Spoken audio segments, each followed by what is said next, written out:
भानुजा चरणमाधुरी चंचुर सदा मधुरवाक्पटुर्जयति साधु वैयासकी लसद्वदन पंकजा नभगभीरनाभिभ्रमा नितंबपुलिनोल्लसन् करकाञ्चिकादम्बिनी शुद्धसवाहिनी रसिकसिन्धुसङ्गोन्मदा सदा सुरतरङ्गिणी जयति कापि वृन्दावनी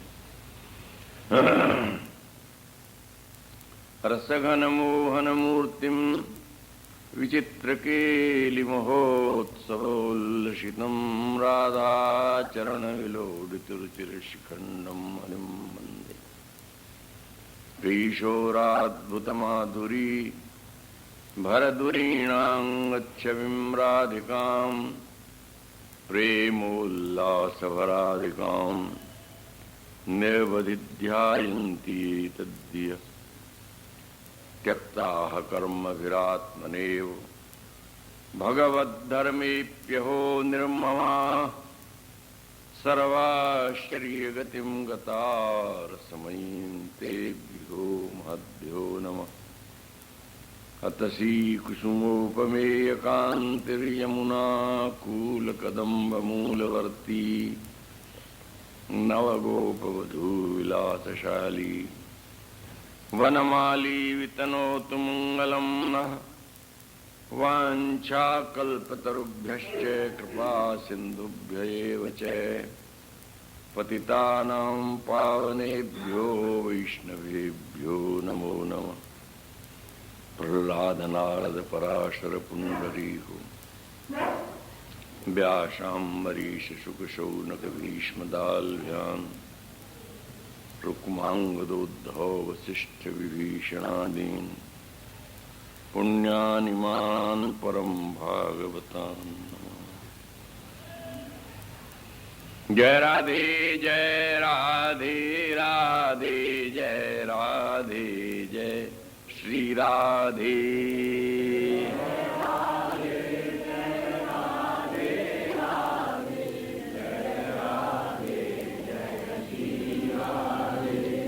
जय राधे जय श्री राधे।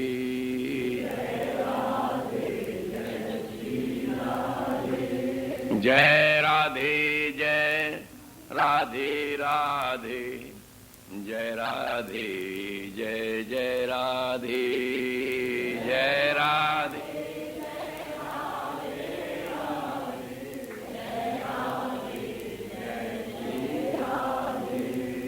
जय श्यामा जय श्यामा श्यामा जय श्यामा जय श्री श्यामा।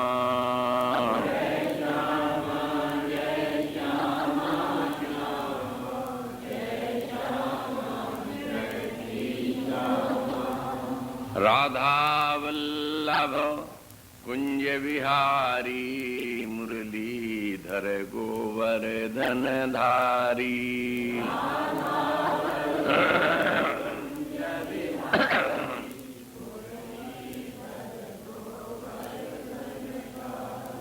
जय जय श्यामा जय जय श्याम जय जय श्री वृंदावन धाम।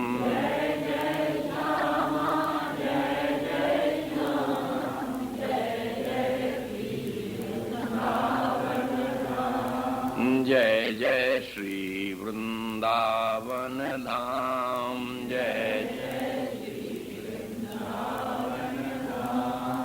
जय जय श्यामा जय जय श्याम जय जय श्री वृंदावन धाम।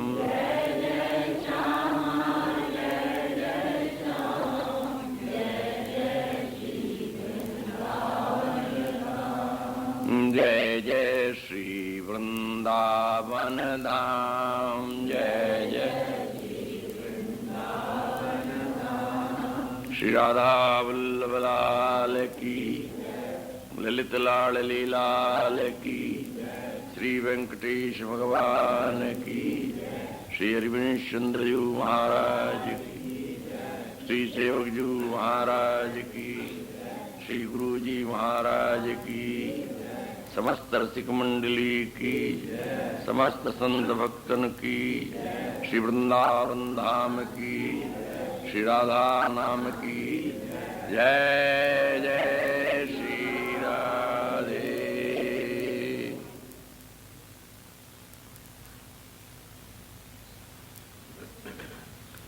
सत्प्रेम सिंधु मकरंद रसौगधारा सारानजस्रमवितस्रवदाश्रितेषु श्रीराधिके तव कदाचरणारविन्दं गोविंद जीवनधनं शिरसा वहामि। निखिल अगमागम निगमागम अगोचर रसरीति के प्रकाशक रसिकाचार्य श्रोमणी गोस्वामी हरिवंश जी महाराज अपने आराध्य ग्रंथ श्री रससुधा निधि के इस 21वें श्लोक के द्वारा स्वामिनी के श्री चरणारविंद को सिरोधारी करने की अभिलाषा प्रकट कर रहे हैं। सत्प्रेम सिंधु मकरंद रसौधारा सारानजस्रमभितस्रवदाश्रितेषु श्री राधिके संबोधन है। प्रश्न होता है कौन सी राधिके, जिनका पहले वर्णन करे आए हैं। बड़ी दग्ध सिंधु राग रसई के सिंधु, वात्सल्य सिंधु, रति सांद्र कृपई के सिंधु, लावण्य सिंधु, रमृत छवि रूप सिंधु, श्री राधिका स्फुरतु में हृदय केली सिंधु। इसमें श्री राधिका के समग्र उपास्य रूप का निर्देशन हो गया और उसी का क्रमशः स्वरूप निर्देशित करते चले आ रहे हैं। तो यहां पर जो वात्सल्य सिंधु है और कृपैक सिंधु है, इन दो लक्षणों को इसमें प्रकट करना चाहते हैं। वात्सल्य आश्रित जनों के प्रति और कृपा प्रियतम के प्रति, अपने प्रेमास्पद के प्रति अथवा अपने प्रेमी के प्रति। कैसी है श्री राधा? बोले वे कैसी है ये तो बात पीछे है। पहले उनके श्री चरणों में श्री चरण का जो कमल है जिससे मकरंद प्रवाहित होता है, उन श्री चरणों की कमल मकरंद का स्वरूप क्या है? वो सत्प्रेम सिंधु है। यहां पर प्रेम के साथ में शब्द विशेषण देकर के प्रेम के स्वरूप में कुछ निखार लाए। प्रेम के बहुत प्रकार हैं। आज के इस अज्ञानी जगत में प्रेम के नाम पर जो कुछ हो रहा है, विद्वानों से, सहृदय लोगों से, परमार्थ के पथिकों से, वो बात छिपी नहीं। आज प्रेम के नाम से तो शुद्ध विषय का व्यापार हो रहा है और महापुरुषों ने प्रेम की तो यहां व्याख्या की। प्रेम हरि को रूप है, त्यों हरि प्रेम स्वरूप, एक होए दो मैल से ज्यों सूरज और धूप। प्रेम हरि का स्वरूप है, हरि प्रेम स्वरूप है। राधावल्लभी सिद्धांत में प्रेम को सर्वोपरि आराध्य बताया। तो भगवत स्वरूप प्रेम की प्रेम स्वरूप भगवत, भगवान प्रेम का रूप है, प्रेम भगवान का रूप है। तो प्रथमता भगवान की होवे कि प्रथमता प्रेम की होवे? ये कहते हैं जब हमारी रस की उपासना, प्रेम की उपासना, तो भगवत स्वरूप प्रेम की नहीं, हम प्रेम स्वरूप भगवान की उपासना करते हैं। किस भगवान की? बोले एक है प्रेमी एक रस, श्री राधा वल्लभ आए, भूल कहे जो और ठा झूठो जान होता है। हम उसको भगवत के रूप में पश्चात में मान लेते हैं, क्योंकि भगवत कहे बिना संतोष नहीं होता, शांति नहीं मिलती, अथवा पूर्णता का आभास नहीं होता। इसलिए अपने दिल को बैठाने के लिए, समझाने के लिए उसके साथ में उसकी भगवत्ता को जोड़ दिया जाता है। वस्तुतः प्रेम में भगवत्ता की कोई उपयोगिता नहीं है। सच पूछो तो प्रेम तो केवल प्रेम होता है। वृंदावन में जिस प्रेम की महिमा है वो ऐश्वर्य से सर्वथा पृथक है, भगवान से सर्वथा पृथक है। वो तो शुद्ध प्रेम है। और भी अनेक शुद्ध प्रेम एक लीला निधि महारा, राधा सुधा निधि में कहा। किशोरी क्या है? बोले शुद्ध प्रेम की एकमात्र लीला निधि है। ये जिस ओर देखती हैं, जो स्पर्श करती हैं, जहां चलती हैं, जहां बैठती हैं, जो कुछ बोलती हैं, जो श्रवण करती हैं, जो देखती हैं, वो सब प्रेम का ही साम्राज्य होता है। प्रेम से अतिरिक्त और कुछ नहीं। उनके अंतर में प्रेम है, उनके बाहर में प्रेम है, उनकी वाणी में प्रेम है, उनकी दृष्टि में प्रेम है। पर वो कौन सा प्रेम? बोले वो सत प्रेम है। ऐसे ही सत का प्रयोग एक जगह और हुआ। सत्तारणीकृत स्वभाव सुधार सौगम। किशोरी क्या है? बोले सत्तारणीकृत स्वभाव में ही है। जो सद वस्तु से जुड़े हुए हैं उनके तारण करने का जिनका सहज सहज भाव है। एक जगह और भी सत शब्द का प्रयोग हुआ।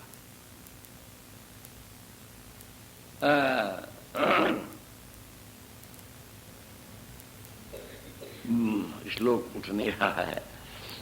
उसमें यह बताया कि वृंदावन में जो लोग निवास करते हैं, वृंदावने संगता ये क्रूरा अपिपापिनो निस्सताम संभाष्य दृश्याश्चिये सर्वान वस्तुतया नीक्ष परम स्वाराध्य बुद्धिर्ममो। वहां पर भी सत शब्द का प्रयोग हुआ है। प्रेम की स्थिति को सत बताया है। तो सत कहते ही असत की कल्पना हो जाती है। सत क्या है? सत शुद्ध है। सत प्रेम सिंधु मकरंद रसौघ धारा। स्वामिनी से जो प्रवाहित होता है वो विशुद्ध प्रेम है। प्रेम में अशुद्धता क्या है? प्रेम की अशुद्धता है वासना। प्रेम की अशुद्धि है विषय। प्रेम की अशुद्धि है अन्य प्रकार की चाहत। और तो और मोक्ष आदि की भी वासना प्रेम के देश में अशुद्धि है। श्रीमद् रूप गोस्वामी चरण ने कहा है, मुक्ति मुक्ति स्पृहा पिशाची यावद्यदि वर्तते तावत् प्रेम सुखस्यात्रय कथम अभ्युदयो भवेत्। यहां इन्होंने सत शब्द का प्रयोग नहीं किया, परंतु लक्ष्य है सत प्रेम को ही दिखाना। वे कहते हैं जब तक उपासक के हृदय में भोग की और मोक्ष की वासनाएं रूपी पिशाची निवास किए हुए हैं। हम लोग तो सुनते सुनते बहरे हो गए हैं। सुनते सब कुछ है, परंतु सुनकर के भी समझ में नहीं आता है। वासनाओं को निर्मूल किए बिना न भक्ति है, न मोक्ष है, न ज्ञान है, न प्रेम है, न कुछ है, न कुछ है। हमारे जीवन की सबसे बड़ी समस्या है हमारी अंतर्वासनाएं। और इसी को जो पूर्ण निष्काम रति चाहते हैं वे भी यही रोना रोते हैं कि ऐसो दिन भय है कब मन दुर्वासना जाए। हम पुताई तो बहुत करते हैं, परंतु वो जो कालिक है उसको दूर छुड़ा करके रंगाई पुताई नहीं करते। अंतर्वासनाओं के रहते हुए प्रेम का सुख हमको कभी नहीं मिल सकता। इसलिए इनको बताया ये पिशाची हैं। पिशाची भुक्ति स्पृहा, पिशाची भोगों की आकांक्षा। वो एक कर्दम नाम के ऋषि हुए हैं ना, जिनके पुत्र भगवान कपिल हुए। इन्होंने बहुत विलक्षण तप किया। भगवान नारायण उनके सामने आके प्रकट हो गए। नारायण का वर, तो उन्होंने कहा कि प्रभु मैं अपने अनुरूप सुंदरी चाहता हूं, पत्नी चाहता हूं। हजारों हजारों वर्ष की तपस्या और अपने अनुरूप सुंदरी की आकांक्षा, जीव की इस दशा को सोच करके भगवान रो पड़े। उनकी आंखों से टप टप आंसू गिर पड़ा। कितनी प्रबल है ये वासनाओं की सृष्टि। वही बिंदु सरोवर हो गया है। कथा तो अपनी जगह पर, उसका जो उपदेश है, ये वासनाएं जब तक हम निर्मूल नहीं करेंगे तब तक प्रेम का स्वप्न मत देखिए। भुक्ति स्पृहा, भोगों की आकांक्षा, यहां से लेकर सत्यलोक पर्यंत भोगों की आकांक्षा, और इसके बाद दूसरी एक जो प्रबल स्पृहा है, जिसका वेद समर्थन करता है कि उस स्पृहा को तुम धारण करो, वो है मोक्ष की स्पृहा, मोक्ष विषयक वासना।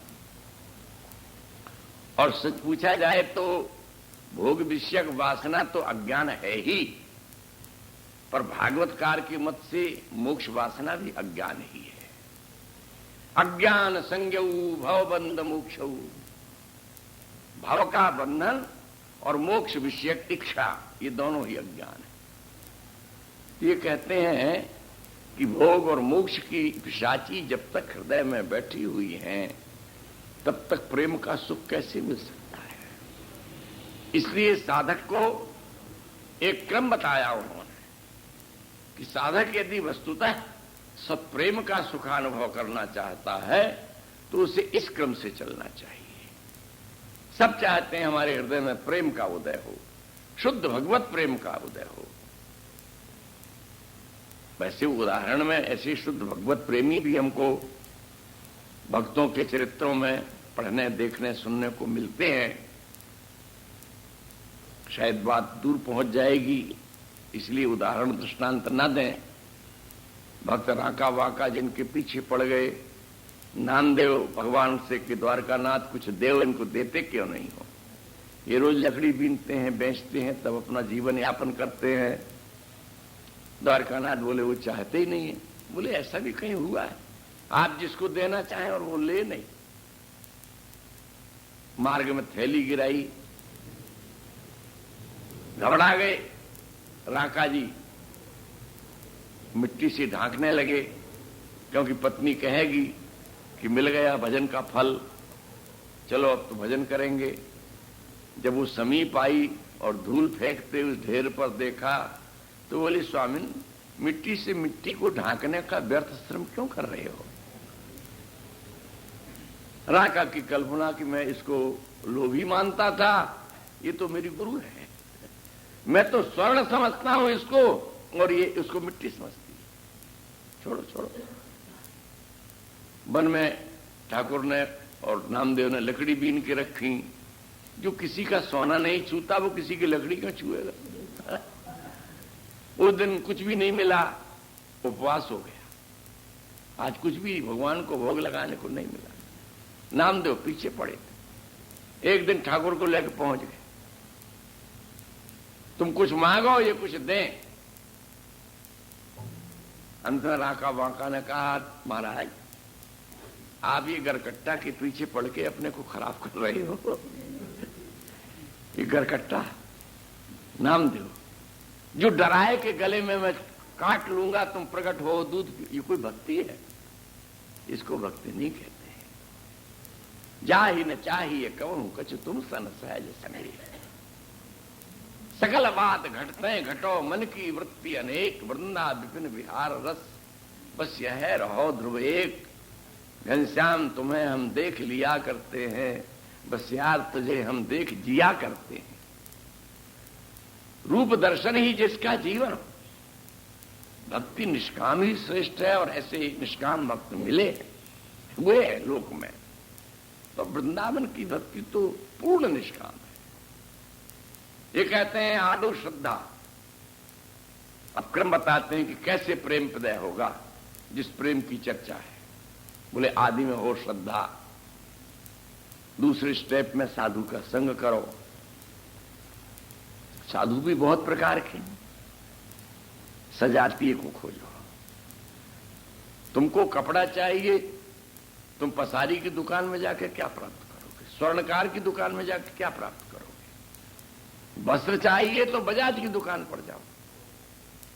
संग सुई जाके मिले, छूटे ग्रह व्यवहार, तत्क्षण आवे हिये में अद्भुत जुगल बिहार। बहुत मिले सो संग नहीं, न्यारी न्यारी भांति। संग किसका करो? भगवत संग संगस्य मर्त्यानाम की मुताशिषा। भगवत के चरणों में जिसकी आसक्ति है, प्रिया चरणार बिंद में जिसकी रति है, दास्य भावे ने, उसका संग खोजो। क्या होगा उस संग से? बोल भजन क्रिया वृद्धि। जब ऐसे महापुरुषों का संग मिलेगा तो भजन की क्रिया में वृद्धि होगी। साधु सोई जो विषय छुड़ावे, गुरु सोई जो साधु सेवावे। गुरुदेव कहते हैं कि साधु का संग करो, और साधु कहते हैं कि गुरु को समझो। कबीरदास कहते हैं कि यो अरस परस की सूझ सो अगम वस्तु की बूझ। साधु कहें गुरु सोइए, गुरु कहें साधु बूझ।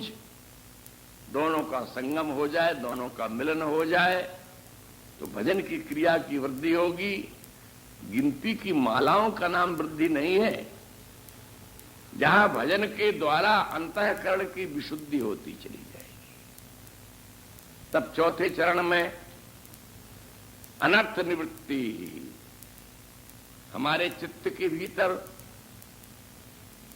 अर्थ का तो पता नहीं चलता। अर्थ माने लाभ, और अनर्थ ही अनर्थ भरा हुआ है।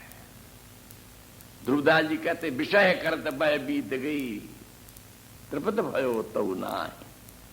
नैन अछत द्वय दीप कर परत कूप तम माहि। अनादिकाल से विषयों को भोगते भोगते ये जीवन मिला था, उत्तमोत्तम यह भी गया। विषय करत बय बीत गई, तृप्त भयो तऊ नाहि। दो आंखें हैं, दीपक हैं, प्रकाश है, पर फिर भी अंधेरे कुएं में ही गिरना चाहता है। ये अनर्थ जो चित्त के भीतर सांसारिक विषयों का, स्त्री का, पुत्र का, धन का, मान का, भवन का। एक दिन एक बूढ़ा सा साधु हमारे पास आया, प्रभुदत्त जी ब्रह्मचारी महाराज का वयोवृद्ध शिष्य। प्रभुदत्त जी तो बड़े ज्ञान निधान, प्रेम निधान, बड़े अच्छे संत थे। आपसे कुछ कहने आया हूं। उन्होंने कहा कहो। बोले मेरी सेवा नंदगांव में 5 साधुओं की प्रतिदिन की होती है, 5 बरसाने में होती है, 5 दाऊ जी में होती है, गिरिराज जी में होती है। 5 जगह बताई, 25 साधुओं की। एक जगह की सेवा आप ले लो। मैंने कहा आपके पास कुछ कैपिटल है? जो सेवा होती है 5 साधुओं की, यदि मान लो प्रतिदिन की 5 ही 5 रुपया, तो 25 रुपया रोज की हो गई, और महीना भर में 750 रुपया की हो गई। कोई है आपके पास जिसके आधार पर यह सेवा चलाई जाए? बोले नहीं, इसीलिए तो आया हूं कि आप यहां पर 50 साधुओं को भोजन कराते हैं, 5 और ले लीजिए। मैंने कहा यहां तो 10 भेज दो तो चल जाएगा, पर बाहर भेजने देने के लिए मेरे पास शक्ति सामर्थ्य नहीं। खैर, मैंने कहा बाबा तुम्हारे पास न रुपया है न पैसा है, तुम इतनी सब बवाल अपने ऊपर क्यों लिए हुए हो? मरने के दिन आए, तुम खड़े हो नहीं सकते हो, तुमको 2 आदमी पकड़ के खड़ा करते हैं, तब तुम खड़े होते हो, और मन के भीतर तुम ये सब लिए हो, इससे क्या होना है? इसलिए भजन नहीं है। भजन का अर्थ तो कुछ और, निवृत्ति परक बनो, निवृत्ति परक। बोले अच्छा, अब पता नहीं वो अपने आप को परिवर्तित कर सके कि नहीं। ये सब एक तरह से देखा जाए तो सात्विक, राजस, तामस की कोटि में वासना ही वासना है। भजन की निवृत्ति तो वो है जिसके पश्चात कुछ नहीं है, संसार समाप्त हो गया। स्वामी अखंडानंद जी कहते थे जब तुम भजन करने बैठो तो ये संकल्प मत करो कि उठ करके हमको ये करना है। ये संकल्प करके बैठो कि इस समाधि में हमको तल्लीन होकर के काल से परे हो जाना है। यदि तुम किसी प्रकार का संकल्प अपने साथ में रखोगे तो तुम्हारा भजन पूर्ण नहीं हो पाएगा, समाधिस्थ तुम कभी नहीं हो सकते। प्रेम की समाधि तुमको लगानी है तो संकल्प रहित हो जाओ, और जिसके भीतर वासनाओं के संकल्प ही संकल्प भरे हों उनकी क्या दशा होगी। ये तो वही बात है, बकरी पाती खात है ताकि काढ़ी खाल, और जो बकरी को खाते हैं तिनके कौन हवाल है। पत्ता खाने वाली बकरी की तो चमड़ा छील दिया जाता है, और जो बकरी को खाते हैं उनका क्या छिलेगा। परमार्थ के प्रेम के पथ में अनर्थ की निवृत्ति सबसे महत्वशील चरण है। अनर्थ निवृत्त स्यात् निष्ठा भवति। रूप गोस्वामी पाद कहते हैं जब तुम्हारे चित्त की वासनाएं निर्मूल होंगी तब तुम्हारी भगवत चरणारविंद में निष्ठा होगी। कूड़े से करकट से भरा हुआ है हमारा हृदय भंडार, 1 इंच भी जगह वहां ठाकुर को बिठाने की नहीं है। ऐसी विशुद्धाति विशुद्ध स्वरूप शुद्ध बुद्ध निरंजन ज्ञानमय प्रेममय रसमय इस मैले हृदय में कैसे आके बैठेंगे। इसलिए वासनाओं को निर्मूल किया जाए, तब निष्ठा का जागरण होगा। निष्ठा माने चित्त की स्थिति। लोग तो गंगा जाते हैं तो गंगादास बन जाते हैं, जमुना जाते हैं तो जमुनादास बन जाते हैं। तो न वो गंगादास है, न वो जमुनादास है, न वो रामदास है, न वो कृष्णदास हैं। निष्ठा का नाम जहां हजरते दाग बैठ गए बैठ गए। अब करके उठेंगे या मर के उठेंगे। मर जाएंगे तो लाश को लोग उठा के फेंक देंगे और सिद्धि होगी, लाभ मिल गया तो जीवन सफल हो गया। और निष्ठा जब हो जाती है तो निष्ठा होने के पश्चात रति का उदय होता है, रुचि का उदय होता है। हम लोग पेट के रोगी हैं, रुचि नहीं है पर भोजन करने की आदत, इसलिए ठूंसते चले जाते हैं। रुचि ही वस्तुतः भोजन है। ऐसे ही भजन की भी एक रुचि होती है। भजन के बिना, चिंतन के बिना जिसको जीवन शून्य प्रतीत होता है। महापुरुषों ने कहा ना, ललित किशोरी भजन हारी भीड़ भार घबरावे है, जंगल में अब रमते हैं दिल बस्ती से घबराता है, मानुष गंध न भाती है संग मरकट मोर सुहाता है, चाक गरेवा करके हरदम आहें भरना आता है, ललित किशोरी इश्क रेंदन यही सब खेल खिलाता है। अब तकरार करो मत यारो लगी लगन चंगी, जीवन प्राण जुगल जोरी के जगत जाहिरा संगी, मतलब नहीं फरिश्तों से हम इश्क दिला दे संगी, सह तेरी शरण रसिक आशिक वर मेहरबान दिल रंगी। क्या भजन है देखो, कैसा मस्त पिलाया प्याला प्यारा मुर्शिद मेरा, रसिक राजदा मैं गुलाम ज्यों कामी कामिन चेरा। जैसे एक विषय अपने विषय के लिए तल्लीन है, तद्वत में रसिक राजदा मैं गुलाम। तो वासनाओं को निर्मूल करके निष्ठा का उदय होता है, और निष्ठा के पश्चात रुचि आ जाती है। जब रुचि आ जाती है ना, तब निर्विघ्नता आती है। जब तक निष्ठा है तब तक खतरा है, क्योंकि निष्ठाएं बहुधा कुसंग से बदल जाती है, दुस्संग से उनमें परिवर्तन आ जाता है। निष्ठा तो जीवकृत है, जीवकृत धारणा है, और रुचि प्रकृति का धर्म आ गया, रुचि स्वाद आ गया। बहुत से ऐसे आपने लोलुप देखे होंगे जिनको अपने मीठे का अथवा और चीजों का एक ऐसा स्वाद होता है कि वहां वो विवश हो जाते। हमारे एक मित्र थे, रामचरण दास उनका नाम था, खीर से बड़ी रुचि थी उनको। हम लोग जब बैठते भोजन करने, भंडारा भंडारा में खीर बन जाती तो हमको हंसी मजाक के लिए वो मिल जाती, और वो पहले से हाथ जोड़ते, चरणों में गिरने लगते कि मुझको खीर मत देना। अरे प्रसाद भी नहीं लोगे तुम? प्रसाद के नाम से बेचारे लज्जित हो जाते। अच्छा तो एक बूंद दे दीजिए, और एक बूंद उन्होंने अपनी जेहवा से चाटा, फिर और लोगे तो फिर वो ना नहीं कह सकती। यानी इतना उनका मन विवश हो जाता थे एक बिंदु खीर चाटने के पश्चात। दुआ पर हम लोगों के वो मजाक बन जाते और हम उनको इतना खिलाते कि फिर अंत में वो रोते रहते। मेरी वासना कौन सा दिन होगा ये मिटेगी? ये रुचि है, विषय में रुचि, ये लोक में अनुभव का उदाहरण है।